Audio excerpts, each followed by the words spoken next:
Father, the Son, the Holy Spirit. And before you take your seats, could you please pick up those precious under your chairs? Alright, you can sit down.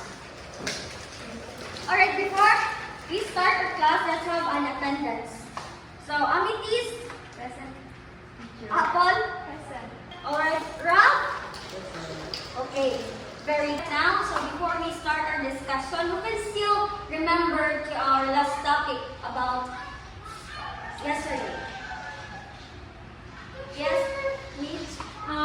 Yesterday you tackled about seasons. So, what is season? A very easy, teacher. Season is a period of the year that is distinguished by special weather and climate conditions. Very good. Is she right? Yes, teacher. Alright, can you please give her a 5 claps? Okay, now. So, I will discuss our topic for today. Our learning objectives, so we'll be able to know. So first, we have here identify and describe the wet and dry seasons in the Philippines. So second, analyze and compare the weather patterns of dry and wet seasons. And appreciate the importance of the understanding the dry and wet seasons in our daily life. An activity or motivation. So, our activity today is, we have here 4 peaks, 1 word. Who is familiar about 4 peaks, 1 word? Teacher! Alright. Make a teacher. So now, let's have it today. Alright, so are you familiar with the game 4 peaks, 1 word? Yes, teacher. Okay, now, let's start. Let's answer these pictures. So, who can answer the first picture here? Yes, Resmar?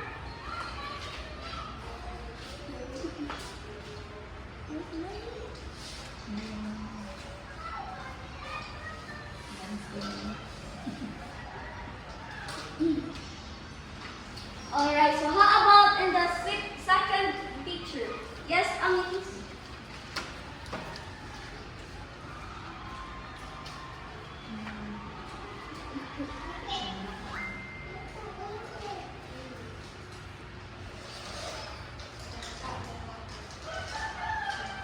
Okay, now let's check their answer. Their answer is correct. So first, we have here our first picture. So our first picture and Rismar's answer is climate. So her answer is correct? Yes, teacher. Alright, very good. So let's give Rismar's 5 claps. 1, 2, 3, 4, 5. Alright, very good. So now let's have our second picture. So Amity's answer is weather. Is Amity's correct? Yes, teacher. Very good. So let's give Amity's 5 claps. Alright, very good. So now, since we already gone to our game, so what have you noticed, class, in our pictures here? Yes, Mitch? Based on the picture, teacher, that I've seen in front, I've seen a lightning. Of course, there's a sun shining, and I think, teacher, that picture is there's a storm behind, or yeah, teacher. Alright, very good. Can you please give Mitch a 5 claps? 1, 2, 3, 4, 5. Okay, now let's have. Did you answer it easily? Yes, teacher. Alright, so now, what do you think would be our next topic today? No one? So, now, let's start our topic today. So, our topic today is all about seasons in the Philippines. So, can you please read it again what our topic today? Seasons in the Philippines. So, very good. So, yesterday we tackled about seasons. So, now we will tackle about what are the seasons in the Philippines. So, we have here 2 seasons. So, first season in the Philippines is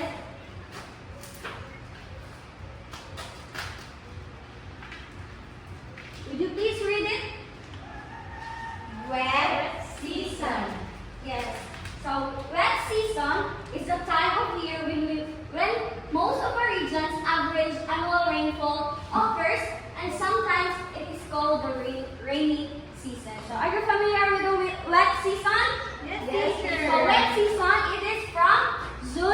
to November. We have here the example of wet season. So we have here an example of the wet season. So what did you see in the picture? A heavy rain. Yes, it is a heavy rain. So this is the example of wet season. As you can see here, it is called the rainy season. So next, we have here the second season in the Philippines. So, second one is Dry season. Yes, Apple, could you please read the description what is dry season? So, a dry season Yes, please stand up. is a year period of low rainfall, especially in the tropics. The temperate counterpart to the tropical dry season is summer or winter. Very good. So, the dry season comes from the month of December. December to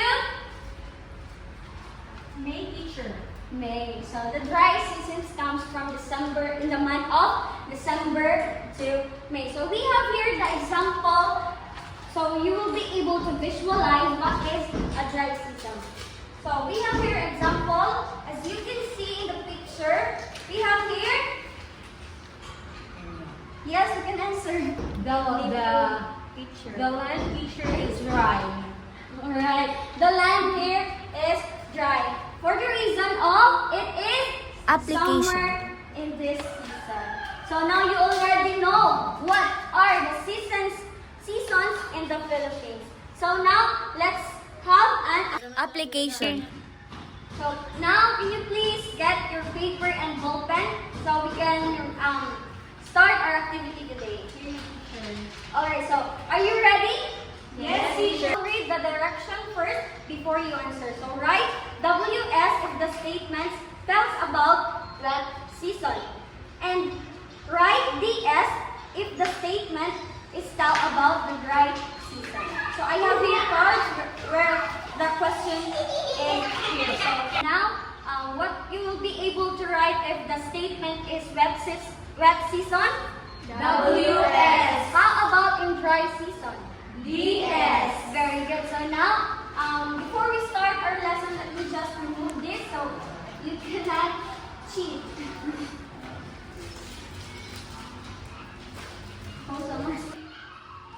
So now, are we ready to answer? Yes, teacher. Alright, so now let's have a first question. So first, it occurs during month of June to November. Alright, number 2, it prevails during the month of December to May. Number 3, hot temperature is usually experienced. Are you done?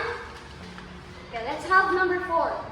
Filipinos experience strong winds and heavy rains. So last, farmers prepare the fields and plant crops. So now, are you done, class? Yes, teacher. Okay, so if you are done, could you please pass your paper in the front so I will be able to check that.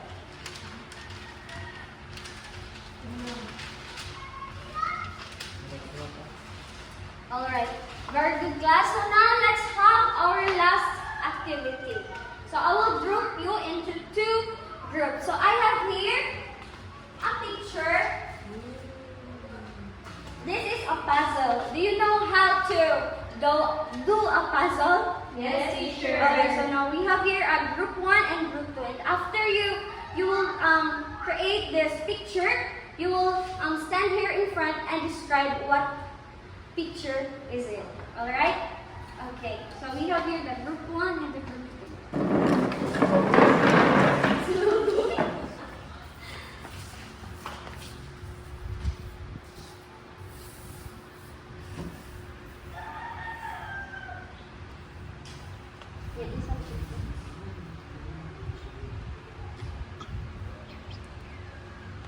Are you done now? Yes, teacher. So let's have here the first group. So what can you describe in your pictures here?